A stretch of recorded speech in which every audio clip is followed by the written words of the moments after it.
Hello everybody, it's Slamrai Tryhard and you guys are my tryhards, and this is going to be a video. I'm going to run over something real quick. Hopefully you guys enjoy the content in the background. It's going to be Defiance. It's an Xbox Live. Really awesome console MMO, and it's really fun. It has a show that actually all of the story and is based off of, and they add new stuff for every episode. They add like 3 missions and for every episode of the show that goes out, and it's a really cool game and I love it a lot. It's I don't know how to say this, but like when it came out a long time ago, and the show is still running strong, and the game is amazing when I picked it up. It seems to me like the reviews are unfair. No one has even thought to go back and check this game to see if it ever became any good, because it got bad reviews from Angry Joe and all the big guys that you would think. And when it first came out, that's when everyone started reviewing it. And it wasn't even out of alpha before it was completely forgotten about. And now it's amazing. It's a great game. But that aside, this is gonna be a boss battle. It's a basic. There's a few mini bosses and there's a huge boss at the end. So I hope you guys like that.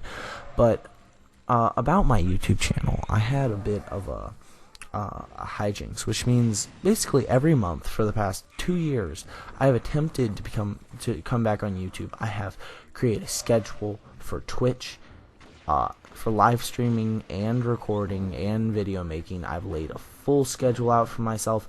I've even made 3 or 4 weeks worth of videos in advance, just so that when I finally drop my channel, I could get into the groove of it slowly. And I thought of everything, and yet none of those videos were ever launched. None of them. They're all still sitting in a file on my desktop. I completely rebranded myself and everything for this. I made 3 separate channels. One where I literally put all of the trash gameplays that I had made before. This one that I had actually planned on getting serious about, and then one for editing and things of that sort. And I literally did all of this for no reason. So as far as YouTube goes, I've decided I'm just going to do whatever I want and hope that if anyone actually wants to watch it, they'll watch what I feel like putting out.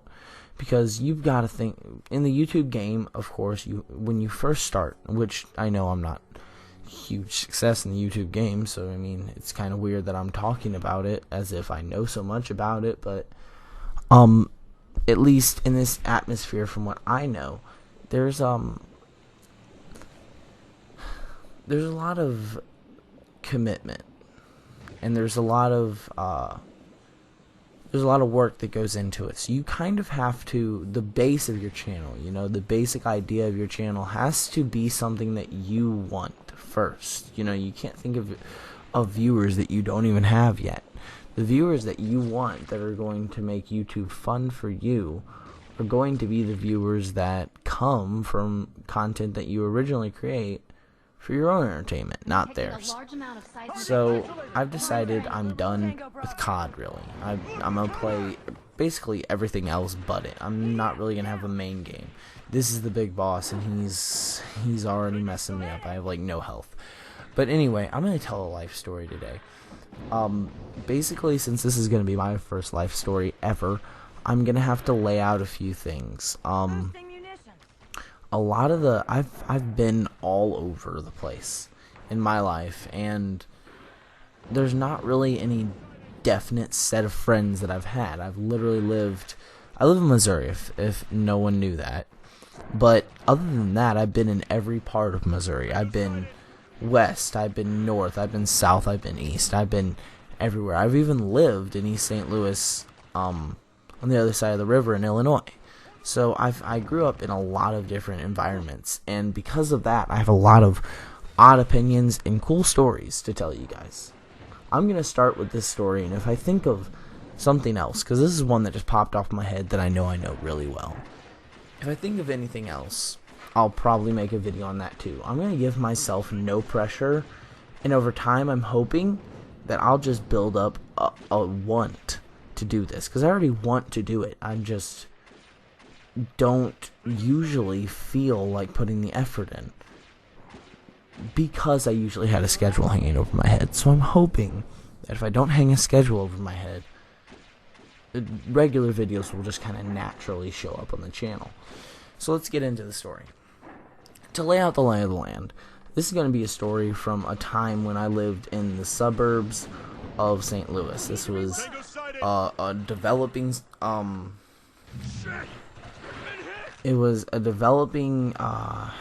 subdivision, and there were basically two sides of this subdivision, if you didn't know, and they were connected. One was basically when you first went into this subdivision, there was the main office, there was the pool and the park and all these things. And on one side of this park, in one direction, because there were two main roads, in one direction you had the cheaper homes, none of which were cheap, by the way. You know, the cheaper homes were like the $200,000 homes, and then the more expensive homes that were to the left at the park would be the $500,000 to $700,000 houses. So by no means are we talking about trailer park, but there was a lot of weird, especially for the children, and even so for the adults, weird, like,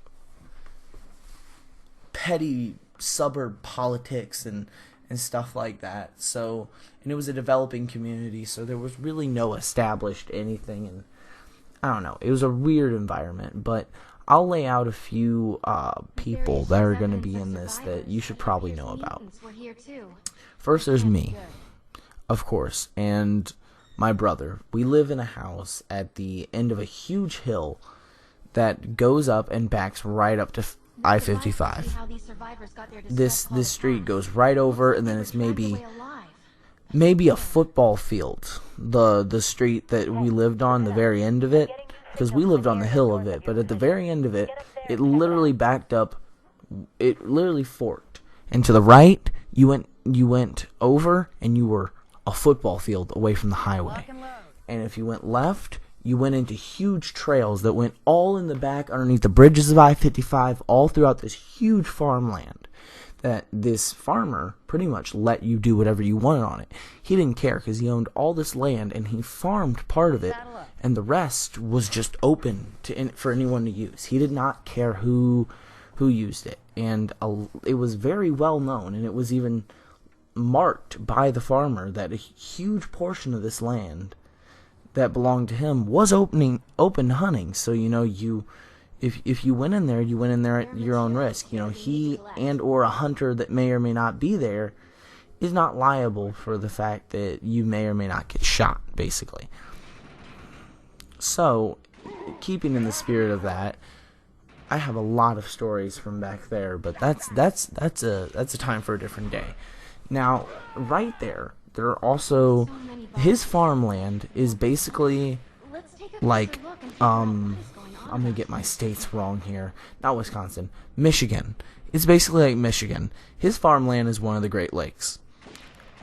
It splits perfectly the woods and the area owned by our subdivision behind the rich houses and behind the non-rich houses. We had a buddy named David who lived up in one of the richer houses, and he sold to a lot of them. Weed, of course. I don't do any other drugs. He sold weed up there, and we were trying to get to him. Now, we had I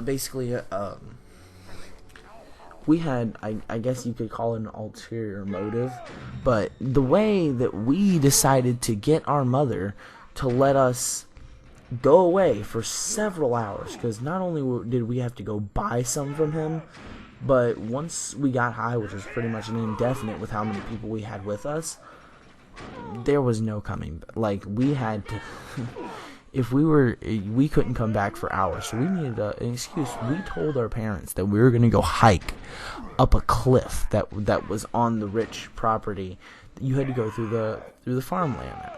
So basically, we're sitting in the kitchen and we're packing all kinds of junk food and like granola bars and waters and sodas and all kinds of stuff into backpacks.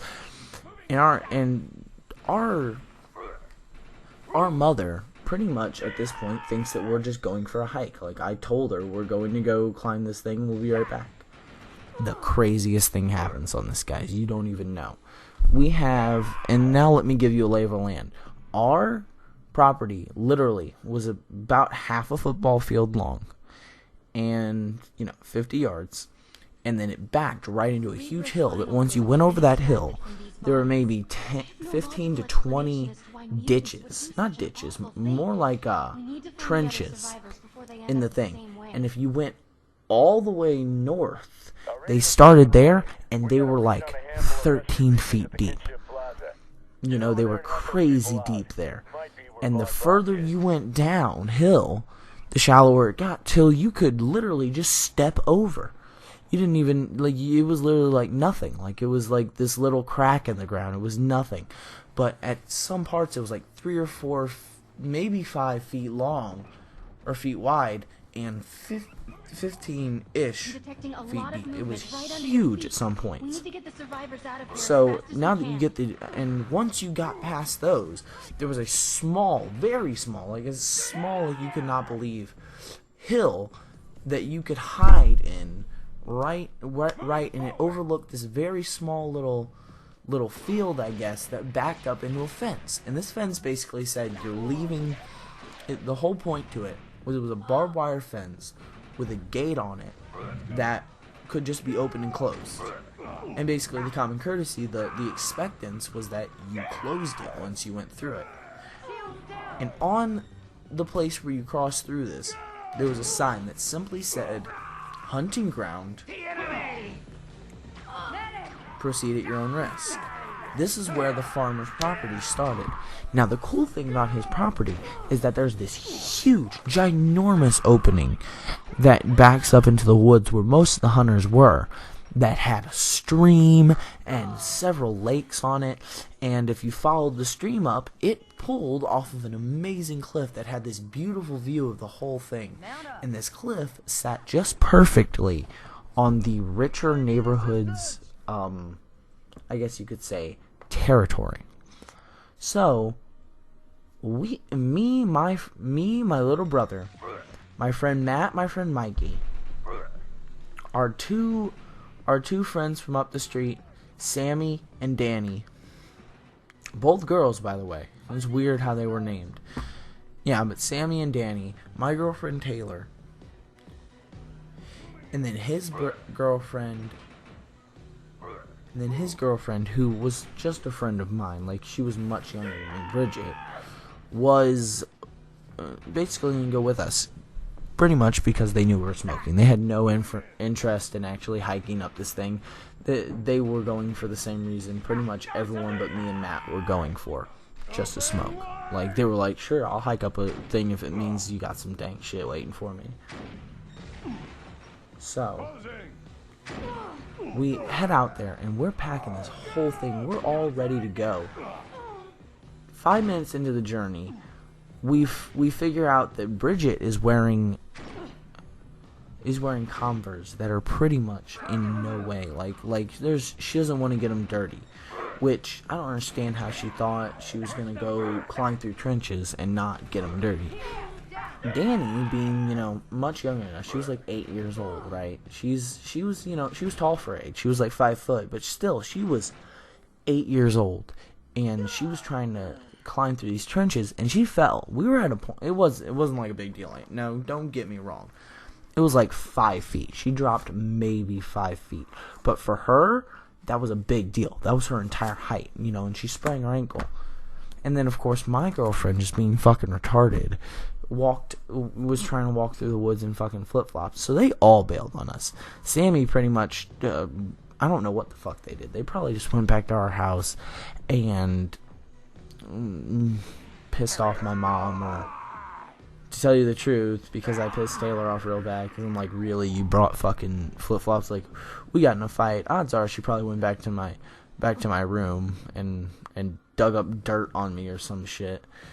I don't even remember. I couldn't tell you, because the big story that overshadowed whatever the fuck happened between me and her was that we climbed through all these trenches and we went up, across this valley. And at this valley, I distinctly remember us ducking behind a tree and basically saying, hey, let's smoke a bowl. Because you understand, we'd walked a lot, and trying to get through those trenches was actually a lot of work for us. And, it may not seem like a lot of work, but, we weren't hikers, that wasn't our thing. We were not going to the top of this cliff to go, oh, this is a beautiful view, and then get off. Like, we had an ulterior motive. It was how we were going to get to our shit. It was where we were going to go smoke it. So it was we weren't the most seasoned people, so we were like, I think we stopped by and we took a breather, and I think we all maybe passed around a joint real quick. It was nothing, none of us were really that high. But for some reason, I don't know why, my little brother, who was only 3 years younger than me, he was 10, and he had a slight tolerance, so why one joint that was passed around at least 4 people fucked him up so bad, I could never tell you, but it did. He was tripping balls. He was falling over himself and everything, and we were all just laughing at him. But he fell into the stream, which the stream is nothing. Like, the stream was like maybe 1.5 foot deep. It was maybe 3 or 4 feet wide. It was nothing. But for some reason, my little brother could not get out of this stream high. Like, he was like drowning in 1 foot of water, and we were all just laughing at him. And like, it was the funniest fucking thing ever.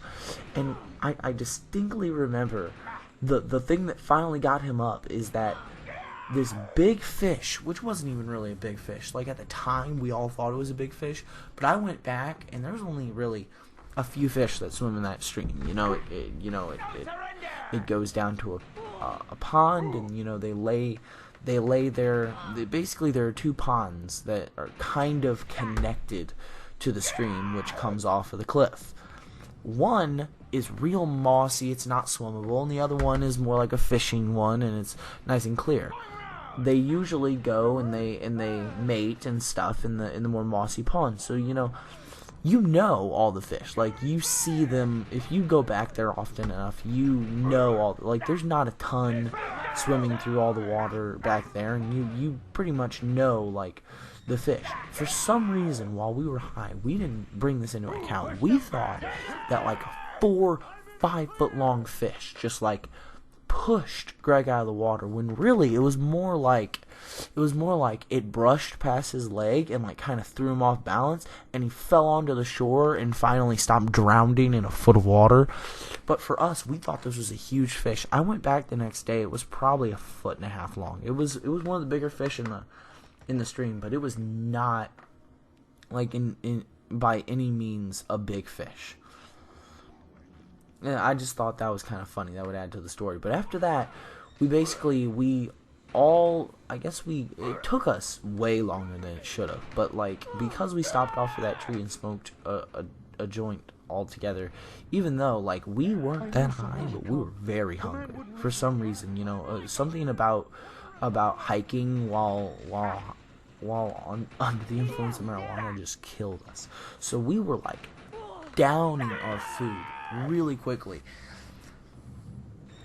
And I remember for one split second, like, I was stopped. I was usually at the front of the pack, but for some reason I just stopped in the middle of the path. And everybody looked at me. They're like, and Mikey was like, "What are you doing, dude?" Like, because we were doing we were standing in mud, and they were trying to get out of it, and I was just standing in it, and I was like sinking in. He was like, "What are you doing, dude?" And I was just like, "I have an idea." And they're like, "What?" And I'm like, "We're about to run out of food." And they're like, "Oh shit, what, are you gonna go back?" And I'm like, "No, I'm not going back, fuck that." And then they just looked at me and they're like, "Then what do you want to do?" And I'm like, "I bet you I could catch one of those fish." I wish that I could show you guys how ridiculous I looked flapping around in that fucking pond trying to grab a fish. Don't mind you now that this is like summer. This isn't spring anymore. This is summer. There are no fish in this pond anymore. They all went to the bigger, cleaner one. This was the mating ground in the non-mating season. There were no fish in here, but I was flopping around, and it was really mossy. And for some reason, in my mind, not thinking, I thought there was a ton of fish in there, because every piece of like moss or slimy stick that I stepped on or like brushed by, I thought that was a fish. So you saw me kept going underwater, and this was much deeper. This was like 7 to 11 feet in some spots, and I was just digging down at the bottom, like trying to grab these sticks, not being able to pull them up like these huge logs, like coming up and telling my buddies like this is huge. Don't forget, at this point, Greg and me have both hit water. We haven't even made it.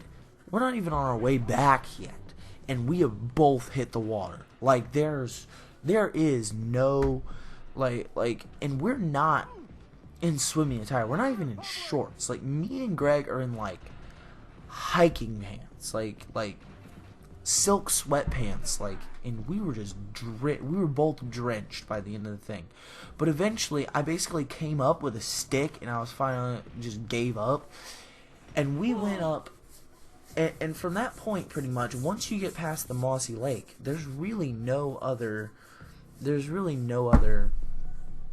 obstacles. At that point, you just have to get up the rocks, and what you wouldn't imagine is that this cliff, that the reason why it was such a big deal, like it wasn't even that big. It was maybe 20 feet tall, and had a lot of place to climb up. The thing that made this such a big deal, climbing this cliff, was that it was mossy as fuck. It was so slippery. It was all slimy, and we were constantly falling, and I don't even know how we made it up. In the condition that Greg was in, especially, I have no idea how he even made it up the cliff, but somehow he did. And by the time, when we got up there, David was literally waiting at the top. And for us, we felt like, we walked up to him, and we basically were like, oh, I'm sorry, are we here early? Do you even have the shit yet? Has your buddy even came by and dropped it off to you yet? And you know what he said? He said, bro, he dropped it off 2 hours ago. I've been sitting here waiting for you guys for forever. I've literally been on top of this cliff right here, standing back in my truck, and every once in a while I was peeking over the cliff, and I saw you guys just like fucking sitting in the water. I'm like, yeah, dude, we were running out of food. Sorry about that. I was gonna try to catch a fish. And he's like, dude, you're a fucking idiot. And I'm like, no, dude, they're just, I couldn't catch them, dude. They were too fucking big. And he's like, there's not even any fish in there. And I'm like, well, it doesn't even matter. That doesn't even make any sense, because I was in there for like 5 minutes. And he's like, dude, you were in there for an hour and a half. And your brother was in the fucking stream for at least a half an hour, flopping around for, I don't even know what was wrong with you guys. Like, are you guys fucking tripping on acid or some shit? And I'm like, no, dude, I don't know what's going on.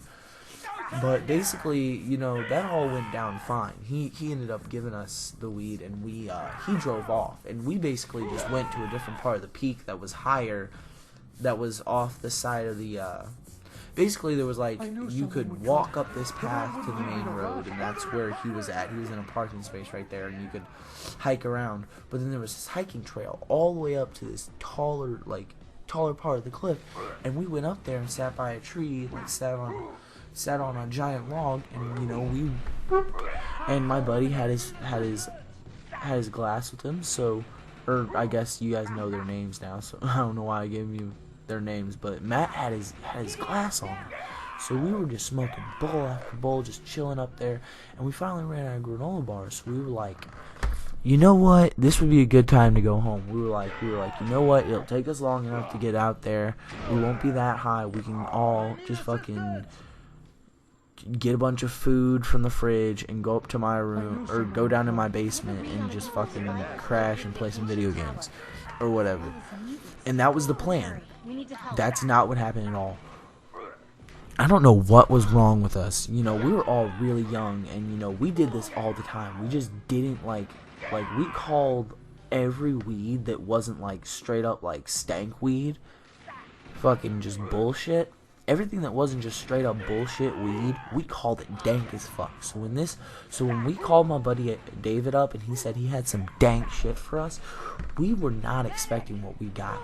5 minutes later, we were down the cliff and we were taking what we called Soldier's Run. It was basically just this path up this hill that went over the curve and through the woods and would get us back to our houses faster, because it basically, there was this tree stump that was thrown across, or there were basically, it was not really a tree stump, but it was like one or two of them were tree stumps, and then a bunch of them were just like planks rusty old planks that someone had put down to go over the taller part. But it was a shorter walk to go across the deeper trenches than to go across the shallower ones, because if you went across the shallower ones, you had to go down, get over 20 trenches, and then walk all the way back up on the hill and go down my hill into my house. So we took Soldier's Run and we ran across, and we were going across these boards, and as we were going through the woods on our way there, we stopped at this giant tree and we started thinking about we started talking about having a tree house, and I don't know what it was, but it took us about 5 minutes, and we were just chilling in the woods, and it hit us so fucking hard. We were so fucking high. We were sitting there. We didn't even know where we were. We were walking in fucking circles. Almost there. And here's the thing. At this point, we were all fucking crazy. And we had this older girl who was like probably 17 in our it was really weird. She was really weird. She used to pretend like she was a vampire and scare the fuck out of us all the time. She seriously, to this day, thinks she is. She practices vampirism. She literally drinks human blood. She's the weirdest fucking human being you ever meet. And I would never in a million years talk to her again. I never thought that it was gonna be like that. But basically, we spent, or not spent, what am I trying to say? This girl had told us not a very long time ago on Sammy's trampoline, like, that was absolutely, it didn't, it didn't make sense to us at all, but there was this kind of rumor on how at one point this was, like, the farming land that the farmer who lived next to our subdivision, who owned the land that divided our woods up from the rich neighborhood to the poor neighborhood, had a large chunk that had been, it had been a farm for years and years and years and years, and it was absolutely, it was the weirdest fucking thing, because there used to be this huge river that went through, which is where the biggest trench, the middle trench, came from, and a bunch of the other ones basically came from runoff while it was drying off. They split into each other and stuff like that, and they were all just like, kind of looked like one huge crack in the ground, because they were connected in so many places, and there was raccoon like tunnels through them and stuff. So so they were all basically one thing. At some point, or at least as Kay said, we don't even know if this is true, but at some point one farmer owned all of the subdivision's land and the farmer's land. And it is said that there is a girl, the farmer's daughter, that is haunted, because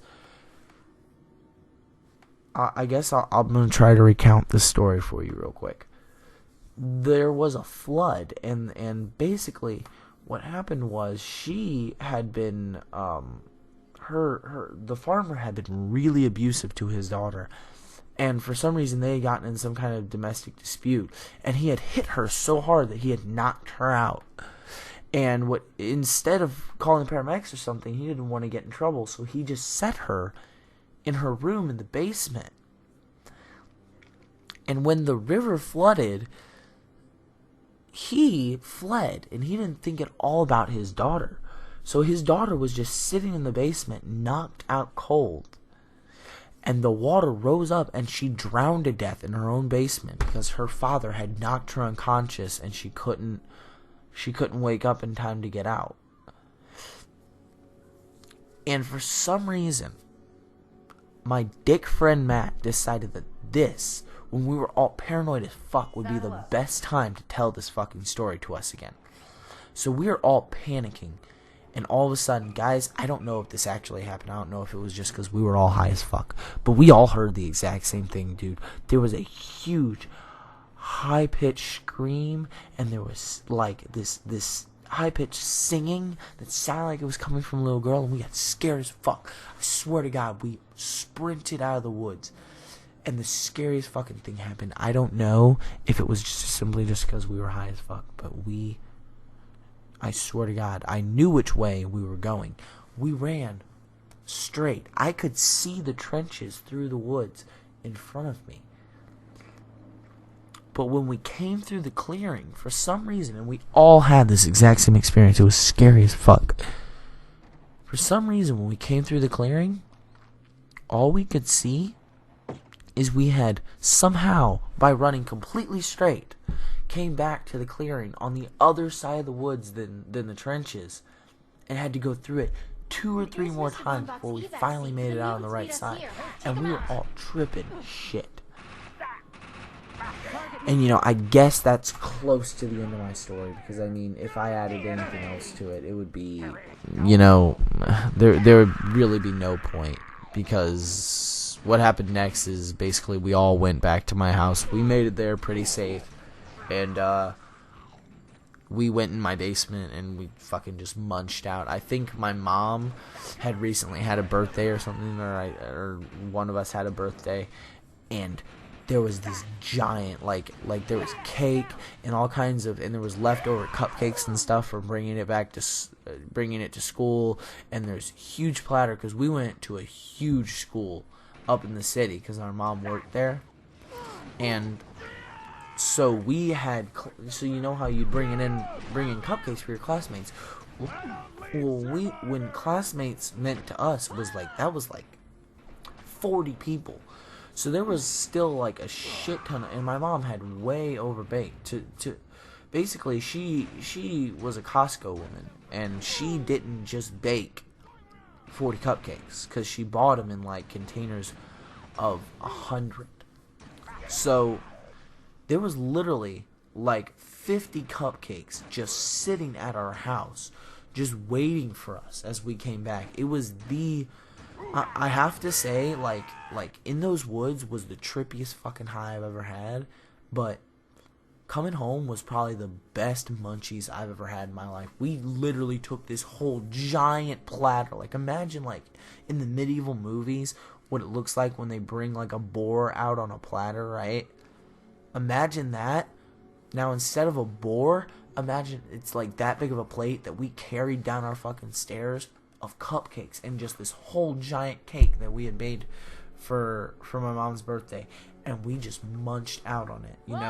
I had a fully stocked mini fridge and deep freeze full of ice cream and shit for when I got the munchies. I was cleaned out. Like, we were so fucking high. I don't know. Whatever happened after that, I guess we peaked, and I just completely forgot what was even going on. I woke up, and I wasn't even on my bed. I was sleeping on the pool table. I think Matt and Mikey were, like, in this weird-ass position where, like, Mikey was, like, crossed with his head down by Matt's feet. And, like, they were making, like, a V on my bed, laying out sideways. And my brother was literally passed out on the top of the couch. Like, we had a giant, like, wraparound sectional couch.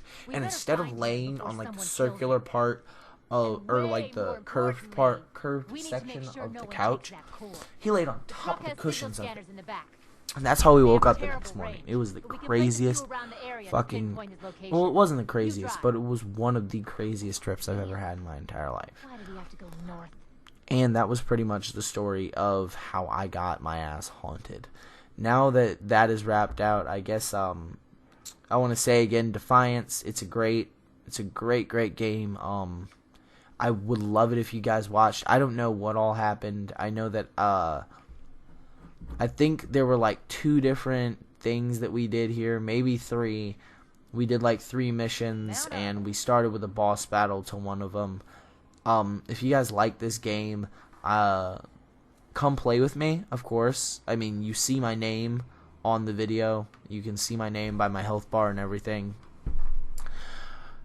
Come play with me. I have a new account that's like real low level. He just got out of the tutorial, so you could totally come just grind him out with me. Or if you're a higher level, I'm gonna get on my main often so that you guys can play with me.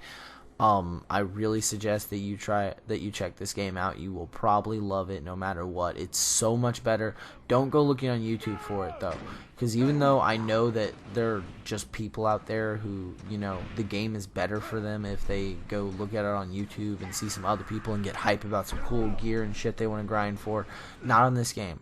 Nobody has anything useful. All the videos on this game are pretty much low production quality and they're dreadful. You don't wanna go look up some things, and the ones that are good quality from like high quality reviewers were from when this game was in like alpha and everybody just gave up on it. There's no late game content that is decent. There's nothing useful. I plan to pretty much be the sole source of late game content for this game, because I'm the only one that can do it. I'm the only one still playing it that can put out even slightly decent production quality. So I guess for this video, that's gonna be about it. My gamer tag is Crytac, which is weird, but yeah, whatever. That's my gamer tag. So if you guys, I'll put it in the description. If you guys wanna send me a friend request, I'll accept them until my friends go full. And basically, I need people to play with. I'm pretty much gonna play any game. So if you play Xbox at all, just assume that if you have a game that you want me to play, just put it in the description. I will go buy it right now, and I will play it personally with you, just for giving me the suggestion, because I need stuff to play. I'm fresh out of Call of Duty. I'm done with Call of Duty, and I'm looking to explore new options. So I will see you guys later.